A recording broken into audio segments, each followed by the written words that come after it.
බලන්න රජයේ මාධ්‍ය හරහා රනිල් මහත්තයා අනුරට පෙම් කරන ආකාරය පුදුම දේශපාලන ප්‍රේමයක් තිබෙන්නේ. මොකද්ද මේකට හේතුව?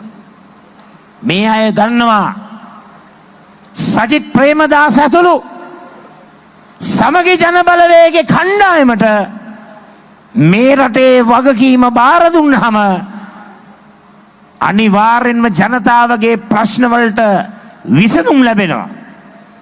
ජනතාවගේ ගැටලු වලට උත්තර ලැබෙනවා. රනිල් වික්‍රමසිංහගේ ආණ්ඩුවේ ඔහු ඇතුළු කණ්ඩායම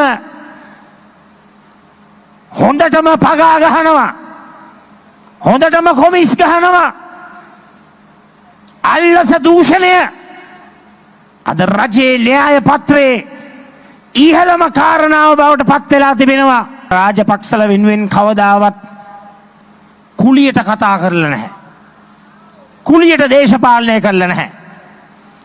රාජපක්ෂලා ජනාධිපතිවරු හැටියට යෝජනා ස්ථිර කරපු කණ්ඩායම තමයි අනුර කුමාර දිසානායක මහත්තයාගේ කණ්ඩායම.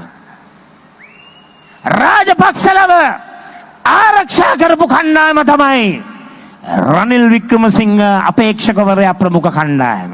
ඒ හරිනේ. දෙගොල්ලොම එකයි. දෙගොල්ලොම රාජපක්ෂලා ආරක්ෂා කරන ගනුදෙනුවේ හොඳ එකෙන්ම හිටියා. දැන් මගෙන් අහනවා මම වගකීම් බාරගත්තේ නැහැ.